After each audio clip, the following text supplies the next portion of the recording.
Grazie mille. Buonanotte e grazie per essere qui a questa ora. È la prima volta della mia vita che faccio una cosa così in orario di rock. E sono molto contenta. Io penso che io sarò di sola, allora sono molto contenta che sei qui con noi. Grazie a Belville per la invitazione, a Rossana, anche a Rossana per la interpretazione di questa attuazione, non so come lo dire. Parlare di performance è grande per questa cosa che farò. Sarà una conferenza con un po' di un'altra cosa. Non posso parlare in italiano, allora adesso mi ascolto e come si parla meglio, non parlo italiano. No, no, non lo parlo veramente, veramente, non capisco come è successo questo.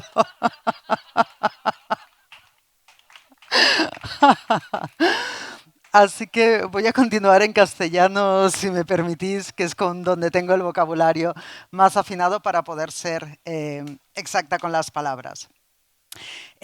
Para mí esta es una ocasión especial e importante porque es la primera vez que os empiezo a devolver una investigación que también he hecho en Italia. No es que os venga a explicar a la gente de Italia, que eso sería también bastante gracioso, sino que vengo a retornar algo que se me ha ido dando cuando he estado aquí. Un montón de gente que ha organizado recogidas de campo para mi investigación y un montón de gente que venía a esas recogidas a contarme su historia. Y me la contaban no para que me la quedase para mí, sino para que elaborase algo y seguramente la entregase. Así que esta es como un primer paso de toda esa entrega de la investigación. También la voy a entregar en un libro que sale en España en enero y que estoy intentando que salga casi simultáneamente también en Italia, pero no depende solo de mí, pero que es un libro que también llegará aquí. Pero al mismo tiempo, además de los libros, a mí también me gusta ir retornando las cosas de esta manera, tanto por redes sociales como en conferencias que se guardan y que luego se pueden recuperar en las redes, porque todo esto también tiene que ver con una especie de literatura que estoy haciendo que no pasa por la escritura y que estoy denominando una literatura para no lectoras. ¿Me oís bien? Porque yo siento como que se corta. ¿Vosotras me oís bien? ¿Sí? ¿Y qué pasa también por ir retornando las cosas así? Desde una forma que no sea tan elaborada como un libro y que no pase necesariamente por la lectura. ¿Qué estoy investigando? ¿Qué es esta investigación? Estoy investigando la desaparición del mundo campesino, especialmente a partir de eso que llamamos los milagros económicos en los años 50. Lo estudio en el Estado español porque yo soy hija de campesinas expulsadas del campo por los procesos industriales, pero me vine a Italia porque sois el único país del sur de Europa que vivió este proceso en los mismos años, pero que no teníais dictadura. Tanto España como Portugal, como Grecia, como Turquía estábamos en dictadura y por lo tanto no había manera de elaborar lo que estaba sucediendo porque no había ninguna libertad no para pensar, para explicar lo que estaban pensando. Así que me vine aquí a ver cómo había sucedido eso en Italia, cuáles habían sido las resistencias, cuáles habían sido los discursos y sobre todo qué consecuencias tiene eso en vuestro presente. Vine para que me hiciese un poco de espejo y desnaturalizase cosas que yo tengo naturalizadas en mi entorno. De repente, como cuando ves cómo ha sucedido en otro lugar, te das cuenta de que había otras posibilidades que antes no veías. ¿Por qué estoy investigando la desaparición del campo? Porque es mi historia. Porque es mi historia. En realidad no tendría que decir nada más. Si yo fuese la hija de los Agnelli y estuviese escribiendo el millonésimo libro sobre mi abuelo Agnelli, todo el mundo me diría, ¡ay, qué interesante! Otra vez los archivos de los Agnelli. Cuéntanos, cuéntanos. Yo volvería a explicar la misma mierda que nos han contado tantísimas veces. Porque cuando eres hija de los Agnelli no tienes que justificar hablar de ti misma y de la historia de tu familia, porque vienes de una familia importante. Yo vengo de una familia de gente muy pobre, que pertenecía a un entorno muy pobre y a quien se les ha negado todo, empezando por nuestra propia historia. Por eso la estoy buscando. ¿Por qué no la tenemos? ¿Por qué la estoy buscando y por qué no la tenemos? No la tenemos porque contra el campesinado en Europa, yo trabajo sobre Europa por un compromiso con el conocimiento situado, trabajo sobre Europa y sobre los procesos que han sucedido en Europa y ojalá eso sirva para que sea una pieza del puzzle para otras historias que se están elaborando de manera situada desde otros lugares. En Europa ha habido una guerra desde finales de la Edad Media del mundo industrial contra el mundo campesino. Una guerra de siglos que está claro que va ganando el mundo industrial y quien gana las guerras es quien cuenta sus historias. El campesinado, en todas sus variantes, ha sido un sujeto oprimido durante el precapitalismo y las distintas formas como en el feudalismo, hasta los procesos industriales también en su conversión a otras cosas, su conversión a proletariado y su conversión a proletariado agrario. Uno de los problemas que tenemos desde estas historias es que las hijas y los hijos de esas narrativas, cuando llegamos al lugar de palabra pública, no nos atreveremos a hablar de lo nuestro y nos ponemos a hablar de los Agnelli. Porque una vez que eres aceptada en los círculos de palabra, no la quieres soltar. Y te quieres quedar ahí, quieres que hacer cosas que esa gente tan guapa, porque los ricos son guapos también, ¿eh? Que esa gente tan guapa y que tiene esas casas tan bonitas, quieres que te acepten de verdad. Entonces también te pones a hacerles la pelota. Y esa es una de las dificultades que tenemos. Otra dificultad es que somos mutantes. Eso lo decía también Pasolini esa palabra, la mutación antropológica.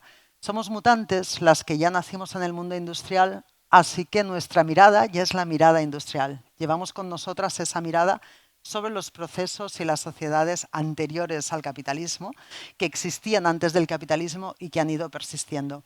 Tenemos la suerte, tanto en el Estado italiano como en el Estado español, de que hay rastros muy recientes de la cosa, de que el último golpe llegó en los años 50. Los años 50 son ayer y tenemos gente viva que aún lo recuerda y tenemos espacios donde aún quedan rastros de eso. Así que somos mutantes, pero tenemos también esa suerte. Y la otra dificultad también es que las herramientas que tenemos, las herramientas que tengo yo aquí son las herramientas ilustradas. Tengo el análisis científico, tengo la antropología, tengo la escritura, todas esas herramientas que yo no sé si pueden dar cuenta de ese otro mundo.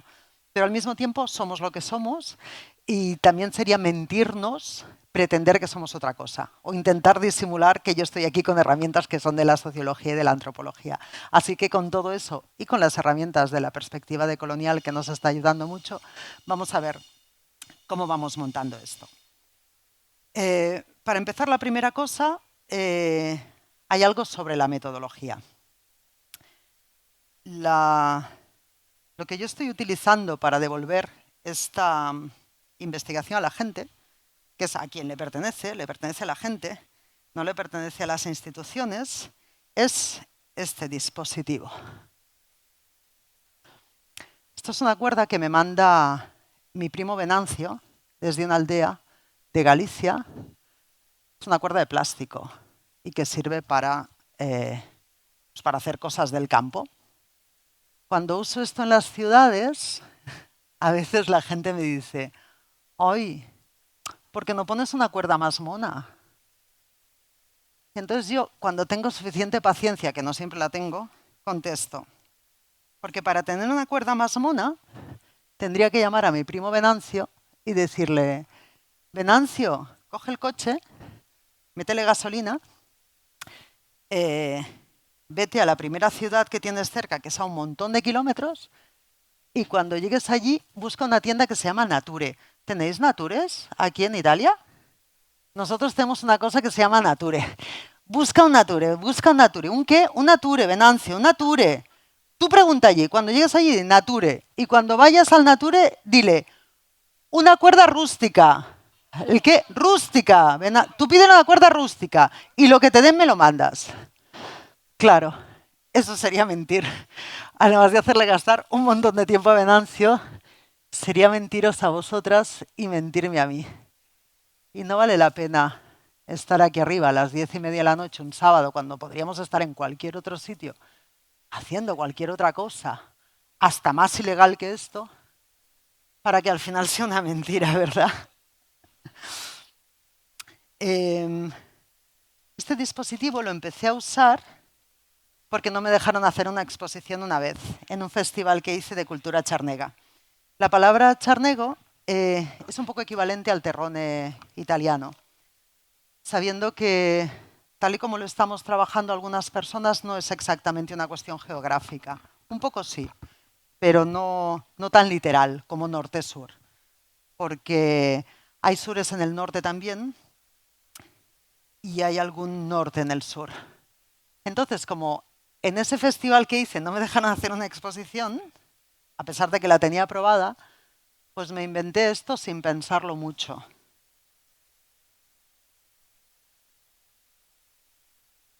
Esto es para vosotros, si queréis. Este es un fanzine. Bueno, esto es un trocito de un fanzine que está publicado online, que tenéis aquí el QR, donde invité a personas del Estado italiano y personas del Estado español, que muchas no se sienten italianas y que muchas no se sienten españolas, pero permitidme como que usemos esa nomenclatura, porque si no, como me lío un montón y al final no se me entiende de tan bien que quiero hablar. Entonces esto es un recorte que os he hecho y que os invito a que os llevéis porque no me lo quiero llevar de vuelta. Este contiene un texto en concreto de Filo Sotile, un texto maravilloso que tiene mucha relación con todo lo demás que estoy haciendo. Esto cuando lo pongo así, esto así,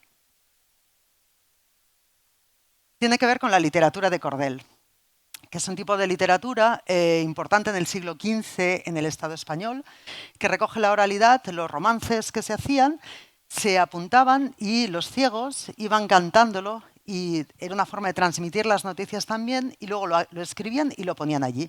Y eso la gente lo compraba. Ahora si lo cogéis me tendríais que dejar unas monedas aquí, pero vamos a obviar esa parte porque realmente yo ya estoy cobrando por estar aquí, así que eso nos lo podemos saltar. Es interesante porque esto a través de la colonización se hizo muy conocido en Brasil, donde, si no me estoy confundiendo, es patrimonio de la humanidad, esta literatura de cordel. Y donde también existió mucho fue en el Reino de las Dos Sicilias, que por la recogida de campo que he ido haciendo en Italia es lo que corresponde a eso que llamaríamos terronia, si lo podemos llamar así, que es el territorio terrone, ¿no? Pues esto también va de ahí. Cuando lo vemos así, esto es literatura de cordel, pero fijaros qué cosa más interesante, que si me pongo yo aquí, esto es una crítica, dicen, esto es una crítica a los trabajos feminizados porque eso de repente es una cuerda de lavar la ropa, porque el género que se me atribuye a mí de repente traspasa a todo lo que hago. Así que tengo que tener mucho cuidado de no estar nunca cerca de mi obra para que un género que yo no he pedido no contamine el significado. El uso de estas cuerdas tiene que ver con la memoria sin museo, porque nuestras memorias, en tanto que memorias de diáspora, son memorias que no pueden tener museo porque son memorias del movimiento. Empezamos a hacer museo cuando ya nos asentamos en un sitio, cuando ya no somos la diáspora. Entonces, ¿cómo hacemos esa memoria que no sea una memoria del objeto, que no sea una memoria que tenga un sitio concreto donde asentarse? Esto representa también algo que yo decía que es memoria efímera, pero estaba equivocada. Esto es, si acaso, memoria colectiva. ¿Estoy yendo muy rápida, Rosana? No, ¿eh? ¿Vamos bien? Así, así, ¿no? Porque estoy ahí en plan, me ha subido la cafeína. Esto es memoria colectiva. ¿Por qué? Porque cuando acabemos esto, lo voy a recoger y me lo voy a llevar. Si esto perdura, es porque vosotros encontráis algo en esto que mañana lo vais a contar a alguien y eso va a pasar a ser vuestra memoria y la memoria de esa persona y a ver hasta dónde vaya. Entonces, nuestras memorias, que no son la memoria escrita, tienen que ver con esto, tienen que ver con la comunidad, que es la que mantiene viva precisamente esa memoria. Y ya sabemos que los procesos de hacernos individuos son procesos del capitalismo, así que por ahí también va encajando. El libro que presento en enero y que recoge todas esas memorias y todo el trabajo de campo que hice en Italia y que he hecho en el Estado español también busca la memoria de mi madre. Yo no sé en qué momento mi madre apareció en este libro, pero apareció y apareció de manera fuerte y la fui incorporando y luego entendí por qué la estaba incorporando, ¿no? Porque a veces los libros como tienes que dejarte ir y el significado lo van cogiendo después. A mí me expulsaron de casa muy joven por no cumplir con las normas de género. La relación ha sido horrible con mi familia, mi núcleo familiar y mi madre en concreto. Y cuando me puse ya a escribir este libro, ya a las alturas en que apareció como su imagen fuerte, ella ya estaba en una residencia con Alzheimer y a poco tiempo de morir. Yo estaba buscando una memoria colectiva, nuestra memoria colectiva, y al mismo tiempo estaba buscando mi memoria. Y tenía a una madre totalmente ausente y ausentada, y que yo había ausentado, que estaba con Alzheimer en una residencia. Mi madre no me quiso contar su historia y eso a mí me genera un dilema moral, porque claro que la historia de mi madre es mía, eso está claro, pero es que yo la quiero para publicarla, no la quiero para quedármela yo. Ese es el salto dificultoso de la cosa, ¿no? Porque mi madre, igual que yo tengo derecho a mi historia, mi madre tiene derecho a su anonimato, ya que yo no indague en la historia que no me ha querido contar, o al menos no indague para publicarla. Entonces, os voy a leer un texto, el que empieza por qué extraño, Rosana. Os voy a leer un texto que ya es texto del nuevo libro. Además, por una cosa que quería como conjurar aquí, que es que durante muchos siglos la lectura en Europa fue lectura en voz alta y no existía el leer para adentro. Como mucho existía leer así, pero no había lectura en silencio. Y entonces, de los primeros testimonios que encontramos de literatura en silencio, es en el siglo IV, San Agustín llegó a Milán y vio al obispo Ambrosio leyendo sin hacer ruido y alucinó. Y yo al ver esto, sabiendo que venía a Milán con esto, pensé que bonito, vamos a darle la vuelta otra vez. Y voy a coger estos textos que aún son inéditos y os los voy a leer en voz alta a compartir esta lectura. Qué extraño va a ser promocionar este libro sabiendo que tú estás en una residencia, tu cuerpo sin memoria ya, que tal vez sin memoria haya vuelto a ser un cuerpo amable, un cuerpo bueno, como si lo otro, la crueldad, fuera un añadido que no era del todo tuyo, ese clavo ardiendo. Qué extraño va a ser promocionar este libro, sacarlo del espacio íntimo del escribir, que es hablar con una misma y abrirlo, entregarlo, y que tú estés ingresada en una residencia a la que nunca voy, sin poder contestar, sin poder replicar. ¿Por qué no vas a visitar a tu madre?, me pregunta a veces la gente, refiriéndose a ir a ver un cuerpo sin memoria que incendia la mía. Visitar a tu madre como quien transita un no lugar, un espacio sin historia, sin relaciones, sin identidad, como si los seres humanos fuésemos apenas pacientes y visitantes, una madre cualquiera y una hija cualquiera. ¿Por qué no voy a visitarla? Es más fácil vivir como si no existieras. La vida, de hecho, se ha vuelto extraordinariamente fácil desde que vivo como si ya no existieses, desde que te maté mucho antes de la clínica y la enfermedad. Desde que no estás, ya no salto cuando suena el teléfono por si estás gritando al otro lado del hilo, con tus gritos sordos que no son chillidos, sino que son otra cosa, que son puñales, que son veneno. Ese gritar contenido que duele más que cualquier grito. Desde que no estás, ya no me pregunto a cada paso qué diréis, ya no llevo una vida tan desdoblada, ya no habito un yo tan diminuto que ya era solo fragmentos. Librarme de esa yo tan asustada, que aún me habita pero tiene menos poder, despreocuparme por vuestro rechazo radical, periódico y aleatorio, me ha devuelto la vida. No me diste tu memoria, no puedo eludirlo. No me quisiste dar tu memoria, aunque te pregunté durante años. No quisiste. Mi padre sí, contaba sus memorias de fanfarrón, sus cuentos de pechito para afuera, pero tú no. No me diste esa memoria que es tuya. Pero sin ti, nada de lo que yo soy tiene sentido alguno. Así de jodida es la conciencia. Me pasé la infancia diciéndote que yo iba a ser escritora y me doy cuenta ahora de que había una amenaza en ello. Soy la escritora que va a escribir un libro sobre ti sin tu permiso.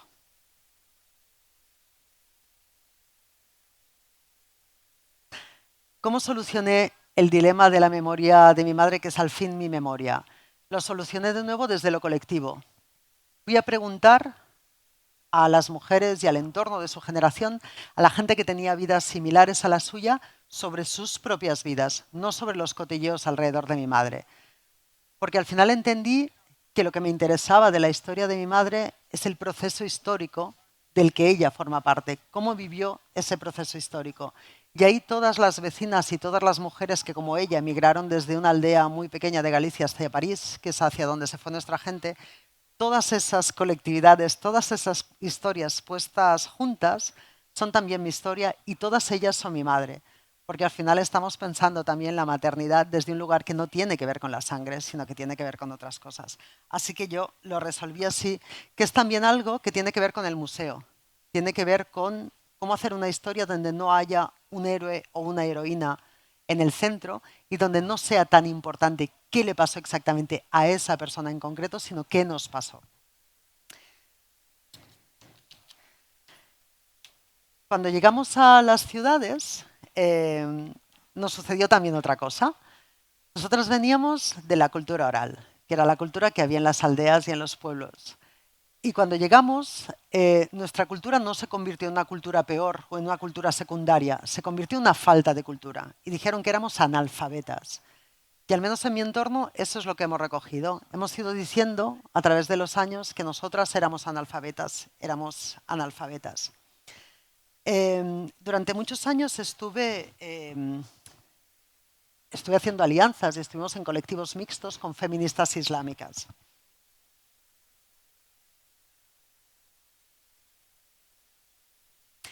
Hay una cosa muy interesante, que el Corán, para las personas musulmanas, es un texto revelado.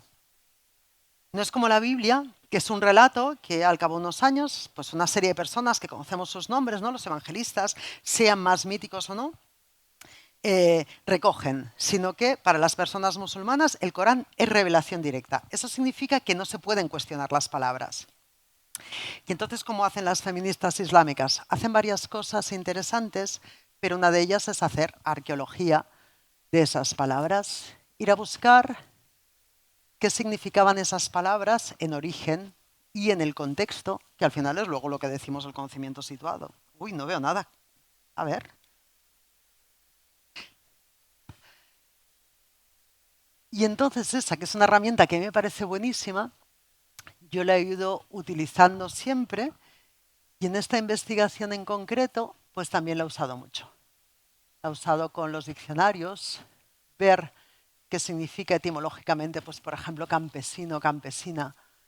Pero también he ido buscando dónde nace el asco hacia nosotras. ¿En qué momento, eh, en qué momento apareció la vergüenza? ¿En qué momento pasamos a ser esas poblaciones que no se podían reivindicar? Y que en cuanto dices que estás trabajando sobre la historia campesina, porque es tu historia, te dicen, no romantices la vida del campo, antes de haber siquiera empezado a hacer nada. No romantices. Yo voy a romantizar lo que me dé la gana. Vamos a empezar por ahí. En un mundo que romantiza a Leonardo DiCaprio, a ver si no voy a poder yo romantizar a mis viejas. En un mundo que romantiza, por supuesto, Roma, Chita Eterna, ahí se pueden hacer las películas que quieras. O Nueva York, o París. ¿Vosotros creéis que alguien le ha dicho a Woody Allen, no romantices las ciudades? Podemos buscarlo en las entrevistas y hacer una apuesta. Búscate en las mías. ¿Cuántas veces se me dice, no romantices la vida del campo? Y me parece interesante eso también, porque la romantización es una forma de cosificación. Y yo no tengo ninguna intención de cosificar, ni podría, porque estoy hablando de mí misma, estoy hablando desde dentro. Así que no estoy cosificando ni estoy haciendo fetiche.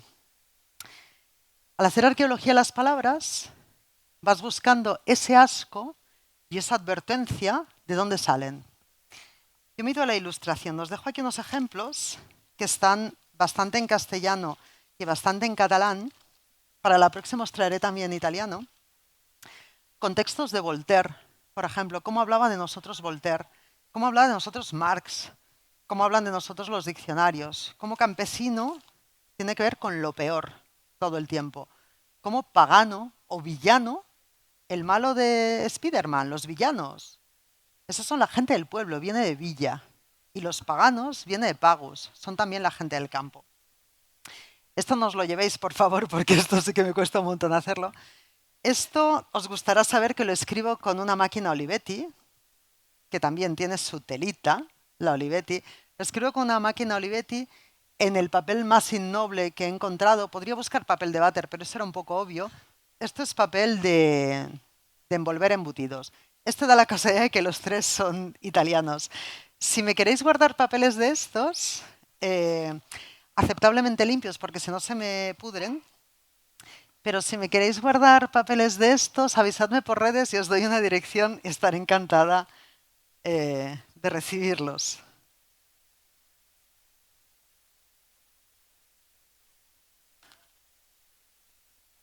Haciendo este tipo de arqueología vas entendiendo por qué tampoco queremos reivindicar nuestra historia, por qué nos da como vergüenza decir que venimos de ahí. ¿Cómo estamos de hora? Estamos fatal de hora, ¿no? Estamos fatal de hora. Eh, bueno, a ver. Hay una agenda oculta en esta investigación. Que mirad qué oculta es, que os la voy a contar, porque es que soy más tonta de verdad. Soy más bocaza, os la voy a contar y esto queda grabado, así que pues ahí va. Hay una agenda oculta. Yo creo que nos da asco. eh, Aquí tengo por aquí también, os lo voy a dejar también por ahí colgado. Cuando hice el Festival de Cultura Charnega, recibí mucho odio. Mucho, mucho odio. Eh, os he traído solamente un ejemplo porque sabía que no teníamos ni tiempo ni tanto espacio. Estos son los tweets de odio que recibí en aquel momento. Cuando los pongo todos juntos, hacen una pared así de larga por las dos caras. Y esto es algo que yo estoy llamando, no sé si el muro de las lamentaciones, a veces la cortina de humo, y que voy llevando por el mundo con los nombres, bueno, al menos con los nicks de Twitter de quien me insultó, que mucha gente ha borrado porque ahora están cagados de miedo, claro. Pero bueno, aquí está, ¿no? La hemeroteca también tiene esas ventajas. Lo interesante es que me insultó un poco todo el mundo.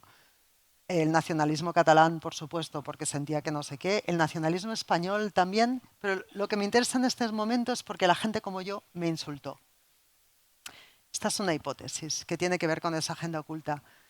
Creo que tenemos tanto asco de venir de un proceso migratorio en España, tenemos tanto asco, tenemos tanta xenofobia interiorizada, que no queremos para nada que alguien, ni que sea desde dentro, nos vuelva a recordar que nosotras somos de origen migrante. De esta manera, cuando llega la extrema derecha y dice el problema es de los migrantes, nosotros decimos eso. El problema son los migrantes. Ellos son el problema que tenemos, porque así también seguimos ocultando que nosotras somos de origen migrante. Que ser una migración interna no quita que eso fuese una migración. Así que una de mis agendas ocultas haciendo este trabajo es que también nos proteja algo contra la extrema derecha. Ya veis el fracaso que soy. Porque fijaos cómo están las cosas, ¿verdad? De las preguntas, de las preguntas que emergen de esta investigación, una de ellas es sobre la lengua materna y es una que me preocupa y que me interesa especialmente. También porque el tema de las lenguas minorizadas está siendo muy utilizado por los nuevos fascismos, ¿no? Se cuela por ahí. Aquí lo sabéis bien con la Liga Nord, cómo se manipuló toda la cuestión de los dialectos. Así que allí también nos están pasando cosas parecidas y nos está costando encontrar las formas de la resistencia. Os voy a leer un segundo texto. ¿Os apetece? ¿Os parece bien? ¿Sí? Un segundo texto. Yo no tengo lengua materna, Rosana. Yo no tengo lengua materna. No sabría decir ni qué significa eso. Si es mi lengua de madre o mi lengua de hija. La que recibo, la que transmito. No tengo lengua materna. Yo hablo siempre de prestado, disimulando. Hablo siempre en extranjero. Nosotras, las hijas de las diásporas, no tenemos lengua. No tenemos habla, ni tenemos deje, ni dialecto. Tenemos si acaso cachos, trozos, retales, restos, sobras. Tenemos si acaso muchas lenguas, todas mal habladas, todas mezcladas. Pero eso no puede ser. Algunas... Ay, Rosana, para un segundo. ¿Te parece? Porque algunas compañeras periodistas me preguntaban hoy, eh, todo mi trabajo sobre la monogamia, ¿cómo sigue repercutiendo en mi trabajo actual? Esto va sobre monogamia, monogamia lingüística. Retomo, Rosana. Nunca se contempla, ni en casa, ni en la calle, ni en el colegio, ni en los periódicos, ni en las normalizaciones lingüísticas, ni en los decretos de los gobiernos centrales, ni en las pullas políticas, ni en los tomas y daca, ni en las peleas electorales, ni en los fascismos que sacan la patita por debajo de la puerta en cuanto bajas la guardia. Nunca se contempla que nosotras hablamos varias lenguas, queramos o no queramos. Que nosotras, las hijas de las diásporas, venimos así de serie. Que las que no es por desgracia, porque han perdido alguna por el camino, porque en el colegio de la periferia las profesoras no saben lo suficiente como para enseñarles, porque la gente no se mezcla con inmigrantes, porque los guetos, los suburbios, o también porque los padres y madres se avergüenzan de transmitir sus lenguas de pobres, sus lenguas inútiles, todo eso. Pero en condiciones ambientales favorables, en condiciones de dignidad lingüística, cultural, social, material, nosotras, sin intención alguna, hablamos muchas lenguas sin querer. Hablamos muchas lenguas y eso precisamente nos impide hablar, porque eso, sin que queramos nosotras tampoco, nos vuelve peligrosas, nos vuelve sospechosas. Hay que dejar caer. Cambiar las lenguas como cromos, como coches, como peinados, siempre para mejor. Catalán sí, catalán no. Gallego no. Euskera sí, español, español. Árabe no, inglés sí, siempre. Francés también, tagalo no. Andaluz no, murciano no. Alemán sí, holandés sí, extremeño no. Catalán sí, catalán no, español, español. Hay que dejar caer. Hay que olvidar algunas lenguas, algunos dialectos, perderlos, desaprenderlos, esconderlos, disimularlos. Lenguas y hablas, dejes, acentos, dialectos y giros. Y escoger. Porque la abundancia nos hace sospechosas. Porque la abundancia nos hace peligrosas. Una vez montamos un festival de cultura para hablar de lo nuestro. Para hacer como que lo nuestro también era cultura. Lo llamamos Festival de Cultura Charnega y era la acción de un no lugar que tomaba la palabra sin tutela de los lugares afirmativos, de los lugares respetables. Una palabra autónoma, como si las subalternas pudiésemos hablar, imaginando que podíamos. Y pudimos, pero apenas. Una chispa. ¿Qué más se necesita para iniciar un incendio?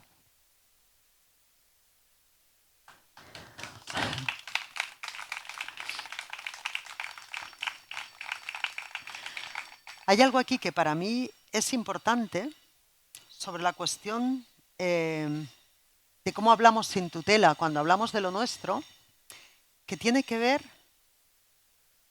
muchas veces se me preocupa, lo voy a intentar explicar así, muchas veces se me pregunta, ¿de qué te quejas? ¿Y si no me quejo? ¿Y si estoy haciendo mi historia porque sí? Porque tengo tanto derecho como los Agnelli de hacer mi historia. ¿Y si esto no fuese una queja? Es interesante la pregunta porque cuando lo subalterno solo se puede explicar desde la víctima, lo que hace es que lo subalterno siga siendo subalterno y siga teniendo una relación directa de existencia con el poder. Existe en tanto que se queja de las cosas que le ha hecho el poder. Y hay que descentrar eso. No hablarlo desde la víctima, que no significa no explicar las cosas que nos han pasado, pero no hablarlo en relación con el poder es lo que nos saca de esa subalternidad. Entonces, ¿cómo estáis? ¿Estáis aún aceptablemente bien? Tiramos un poquito más, ya vamos hacia el final. Pero sí que hay un par de textos que os querría leer. ¿Sí? ¿Aguantáis dos más?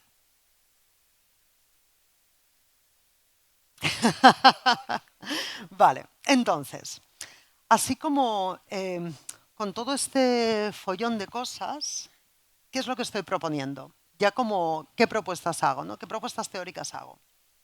La primera es que esta diáspora, ¿no? Que la diáspora, tanto la italiana como la del Estado español en esos años 50, ¿no? Nos centramos ahí, eh, En Italia se habla de 20 y pico millones de personas. No tengo comprobado el dato, pero es un dato que ha ido apareciendo por ahí. 20 y pico millones de personas es mogollón de gente, como para que eso haya desaparecido tanto, ¿no? En España son 6 millones de personas las que fueron desplazadas en ese margen de tiempo.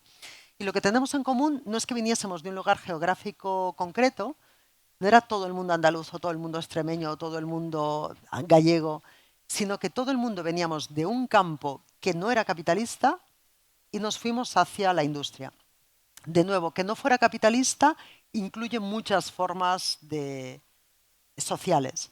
Incluye el feudalismo, pero también incluye la autosubsistencia, incluye muchas formas. Tampoco eso es como una masa uniforme. Pero era una cosa que no era capitalista. Y acabó de entrar el capitalismo y nos forzó a irnos hacia la industria. Eso no quiere decir que viviésemos bien. Cuando hice la recogida aquí en Italia, en el norte, todo el mundo me hablaba de la película El árbol de los suecos. Y todo el mundo me decía, era así, Brigitte, era así, era así, era así. Que es una película que yo también he visto y he enseñado en España y una parte de la población también me decía, era así, era así. Los jornaleros sin tierras, que eran los braccianti en Italia. Estamos hablando de miseria, estamos hablando de mi familia pasó hambre hasta 20 años antes de mi nacimiento. O sea que estamos hablando de condiciones férreas. La cuestión no es que no fuésemos pobres, la cuestión es por qué lo éramos.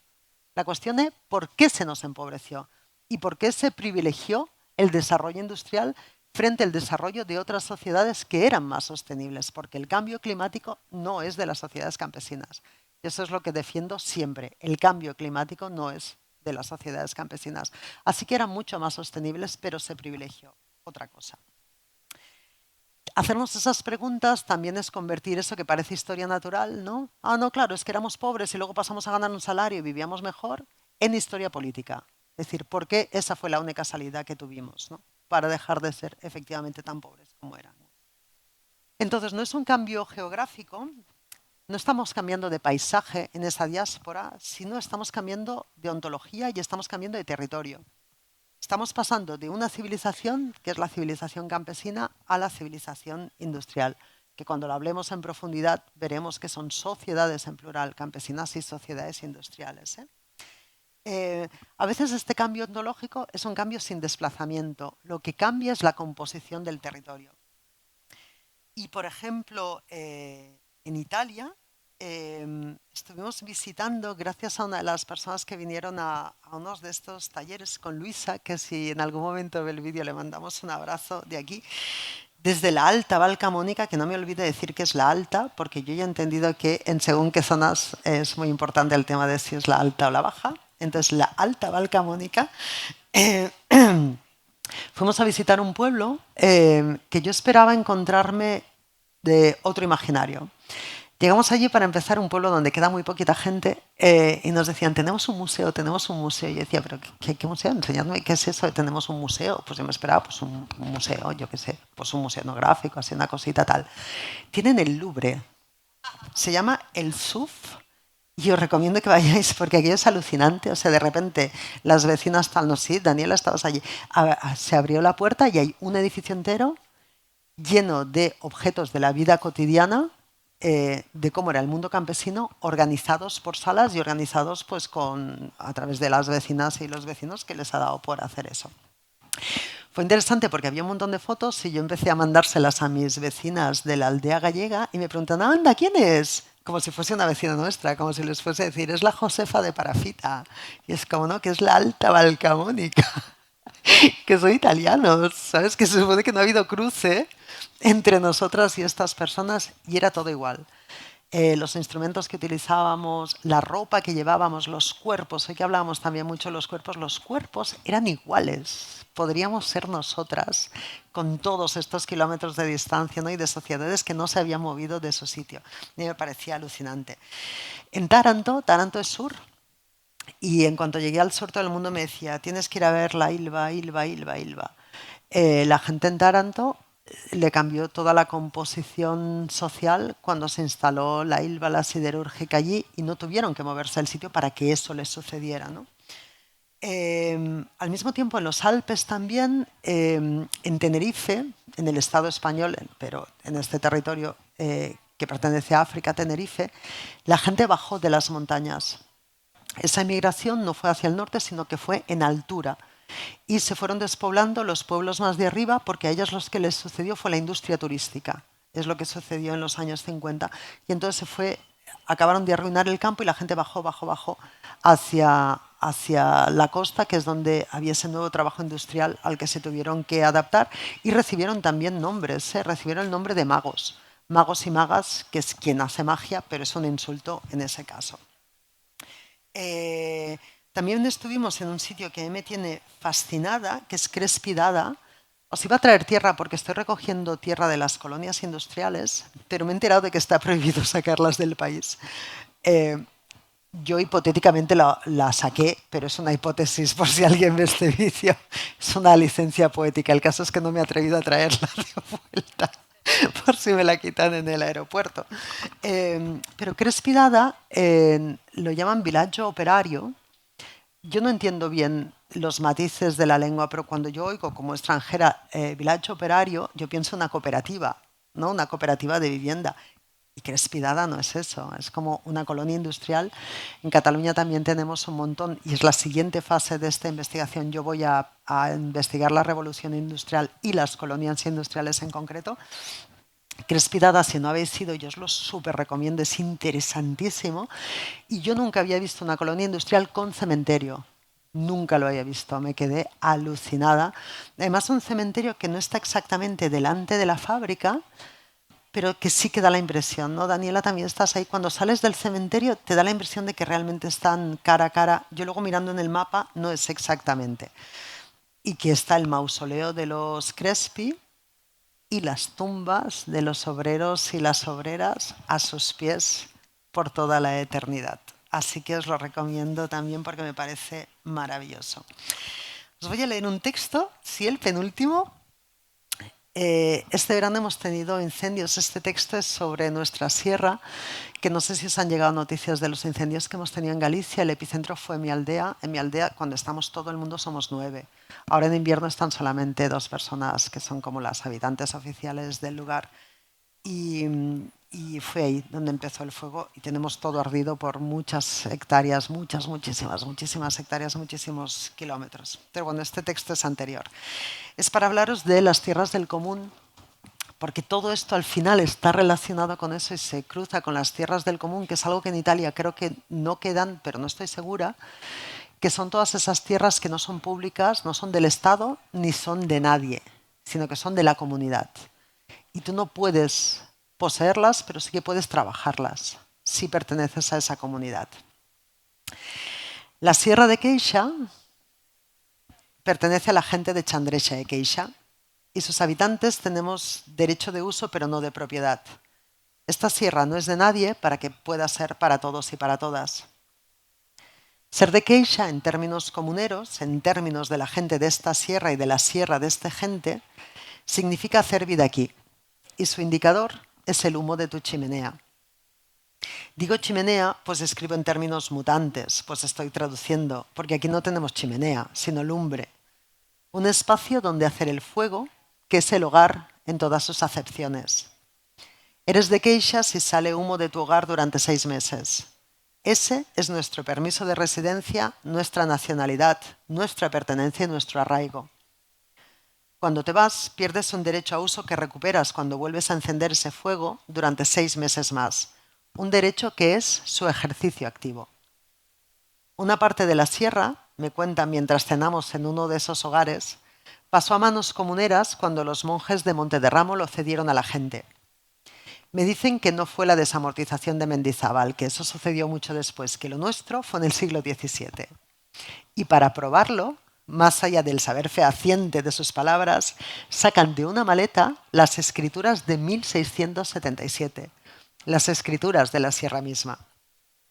Y yo, que adoro la magia, os juro que nunca había visto un truco tan prodigioso como esa escritura del 17 emergiendo de una maleta en una cocina de Queixa una noche cualquiera, después de cenar.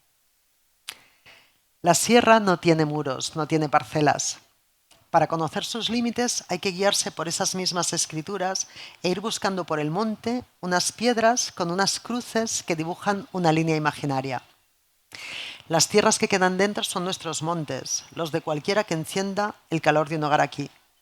Los montes de nadie, que son los montes para nosotros. Escribe Antonio Orihuela en el libro de las derrotas que todos los mapas están llenos de señales que indican otros tantos caminos. Las cosas no tienen por qué ser como son, dice. El mundo puede ser rehecho, nuevo y distinto. Tal vez no todas las miguitas de pan hayan sido comidas por los pájaros. Tal vez no todas las puertas hayan sido atrancadas. Tal vez aún queden héroes en zapatillas que quieran aventurarse a encontrar el tesoro que jamás contuvo moneda alguna.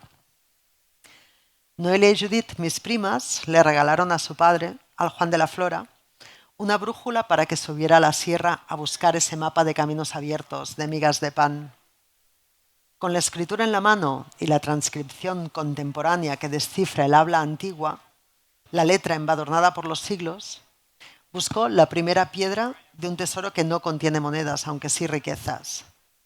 Una material, sin duda, que son las tierras del común, pero también el tesoro inmaterial de ese humo que sale de su chimenea en una aldea donde apenas quedan 2 hogares humeando. Un lugar vaciado de gentes, pero no de sentido. El tesoro inmaterial de nuestro relato inscrito en el paisaje y del cuerpo hecho memoria. El tesoro inmaterial de nuestra existencia colectiva.